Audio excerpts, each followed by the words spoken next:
सुप्रभात मंडळी. मी निलिमा पटवर्धन आणि नेहमीसारखीच एक छानशी गोष्ट तुमच्यासाठी शेअर करत आहे. तर गोष्टीचं नाव आहे पुरणपोळी आणि लिहिलेली आहे सौ बीना बाचल यांनी. सुरू करते. मी काय म्हणते, आपण पुन्हा एकदा विचार करूयात. अजून आशू वयानं एवढीही मोठी नाही झाली आहे आणि तिचा अल्लड उन्हाळ स्वभाव बघताय ना रोज.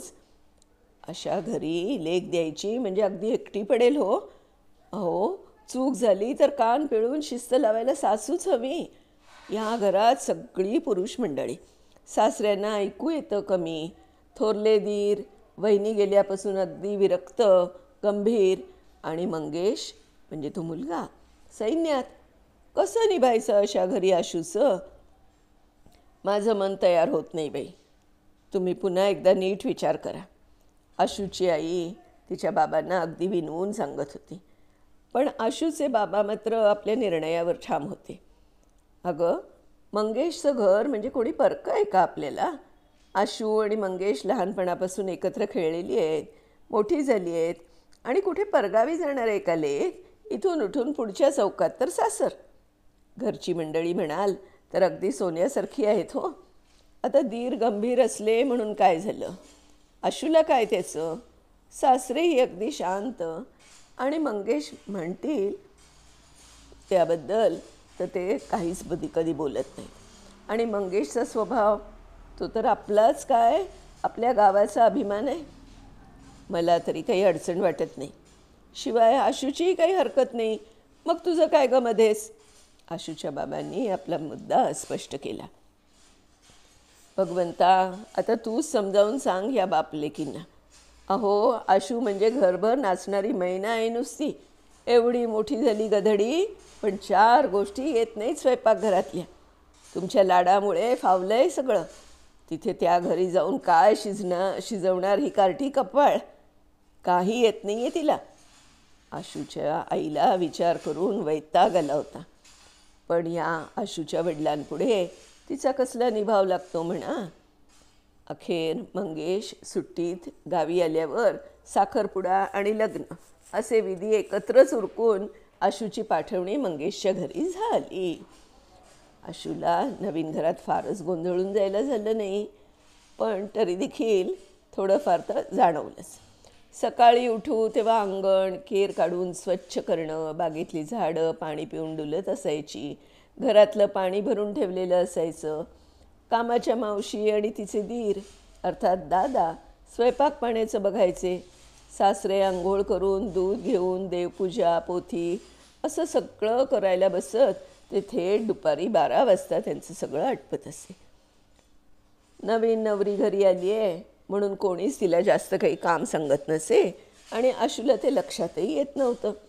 ती स्वतःचं आवरून आईकडे निघायची. आई मात्र डोक्याला हात लावायची. आज मात्र आईच्या रागाचा अगदी कडेलोट झाला. अगं, आता इकडे माहेरी उठसूट येणं बरं नाही आशू. स्वतःच्या घराकडे लक्ष दे आता. घरात सगळी पुरुष मंडळी. कित्येक वर्षात घरच्या बाईच्या हातचं जेवली नाहीत ती. तुला 4 पदार्थ शिकवले तेवढे तरी करून जेवू घाल त्यांना. आणि आता इथे सतत येणं बंद कर. काही महत्त्वाचं असेल तरच इकडे यायचं. आता तू लहान नाही आहेस. आईचं बोलून झालं होतं, पण आशूला अगदी मनाला लागलं ते बोलणं. हो, समजलं. आता काहीही होऊ दे, मी इकडे येणारच नाही.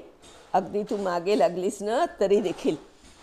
आशूला इतका राग आला होता की चिडून बोलताना डोळ्यातून अश्रू कधी वाहू लागले तेही समजलं नाही. ती तशीच तिच्या घरी परतली आणि थेट स्वतःच्या खोलीत गेली. दार उडून पलंगावर स्पुंदत राहिली. अशी कोणाची आई असते का, इतकं तोडून बोलायचं? आणि हा मंगेशसुद्धा इथे नाही. आशूचं रडू काही थांबेना. रडता रडता ती निसान झाली. ती समजलीसुद्धा नाही तिला. खाली तिथे तिचे थोरले दीर अर्थात दादा अस्वस्थपणे फेऱ्या मारत होते. संध्याकाळ झाली. दिवे लावायला हवेत देवापुढे, तुळशीपुढे.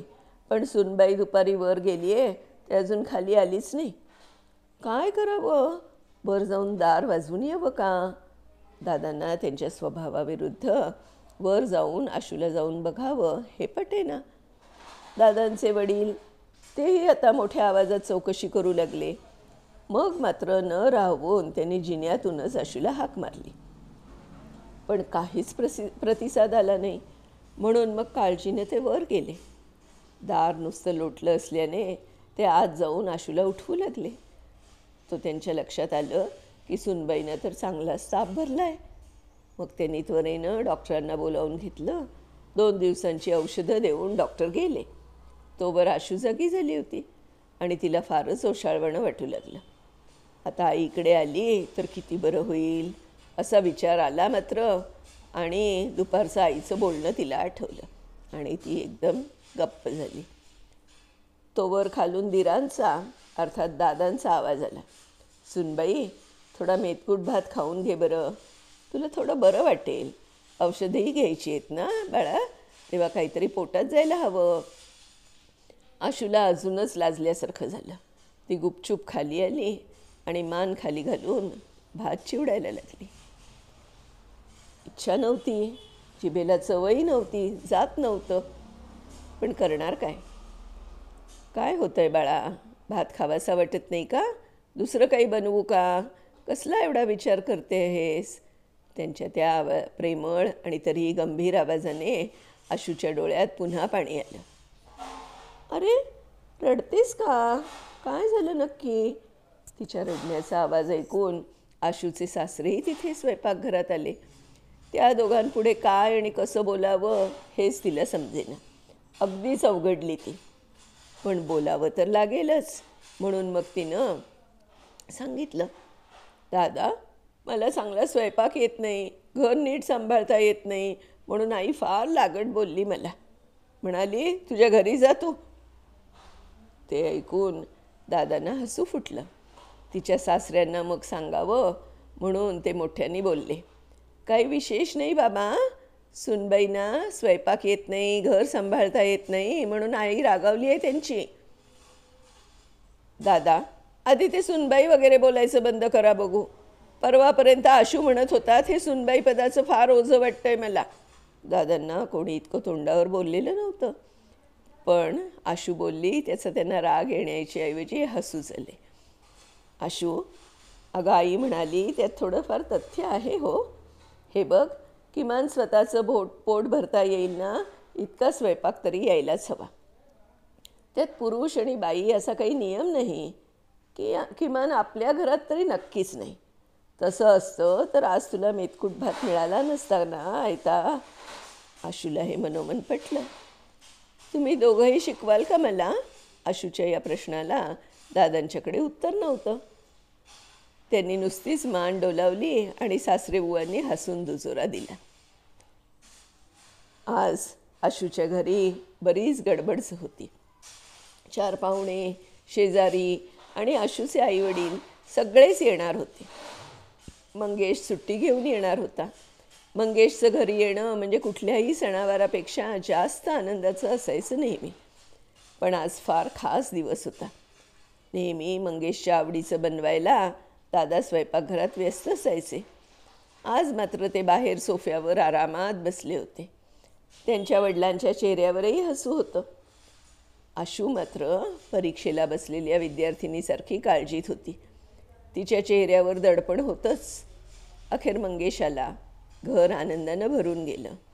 आशूचे आईबाबाही आज 2-3 महिन्यानंतर आशूकडे आले. आल्या आल्या दारात फुललेली बाग, मजेत डुलणारी फुलं, हसरी तुळस हे सगळं पाहून आशूच्या आईला बरं वाटलं. फार लागट बोलले होते आशूला मी. 2-3 महिने तोंड देखील दाखवलं नाही मेलीनं.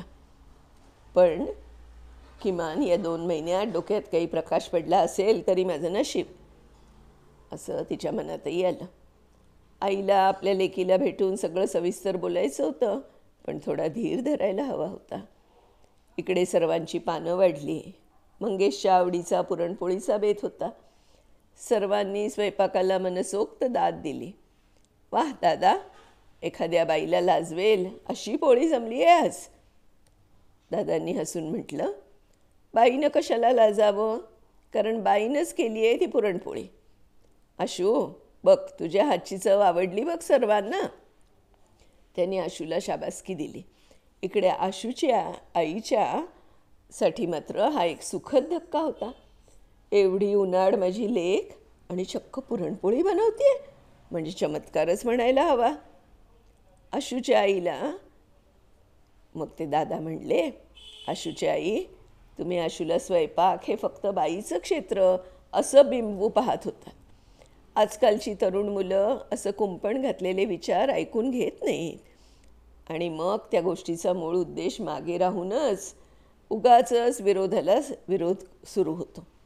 स्वयंपाक करणं म्हणजे सगळ्यांसाठी राब राबणं नव्हे. तेही फार जिकिरीचं अत्यंत कौशल्यपूर्ण काम असतं. शिवाय इतरांपेक्षा स्वतःसाठी तो येणं हे महत्त्वाचं. आणि तो रांधताना सर्वांनी हातभार लावला तर दुधात साखरच. हे विचार तिला प्रत्यक्ष दाखवून दिले आणि पहा, आशू सगळं अगदी आनंदाने शिकायला तयार झाली. तिला कान पिळणारी सासू नाही, प्रात्यक्षिक दाखवणारी व्यक्ती हवी होती. मी आणि आमच्या बाबांनी ती जबाबदारी स्वीकारली आणि बघा, परिणाम तुमच्या समोर आहे. आशूला पण मनापासून पटलं. मंगेशनेही दादा आणि बाबा कोणाचे आहेत असं म्हणत आपली कॉलर ताठ केली आणि आशू तिच्या आईला 2 पुरुषांनी मिळून सुगरण बनवलेल्या आपल्या लेकीच्या हातची पुरणपोळी आज जास्तच गोड लागली. आवडली की नाही ही गोष्ट? तर खरंच तसंच आहे की फक्त रांधावाढा उष्टी काढा असं नसतं आणि ते केवळ बायकांनीच करायचं हेही नसतं. नीट शिकवलं तर सगळ्या मुलीसुद्धा, म्हणजे नवीन सुना घरात आलेल्या असतात, त्या पण छान शिकतात. पण आपण त्यांना छान शिकवलं पाहिजे, आपल्या घरातले संस्कार पुढे नेले पाहिजेत. त्यांनी असं जर वाटत असेल तर त्यांच्याशी छान नीट वागून त्यांना आपल्या घरचे जे रीतिरिवाज असतील ते समजून सांगायला पाहिजेत. तर अशी ही गोष्ट लिहिलेली आहे सौ बीना समीर बाचल यांनी आणि तुमच्यासाठी मी आज ती सादर केली आहे. माझी खात्री आहे तुम्हाला ही नक्की आवडेल आणि अशाच माझ्या छान छान गोष्टीचं जे सादरीकरण आहे ते ऐकण्यासाठी माझा यूट्यूब चॅनेल गप्पा गोष्टी याला सबस्क्राईब करा. माझ्या सगळ्या गोष्टी, कथावाचन जे आहे त्याला लाईक करा आणि शेअर पण करा.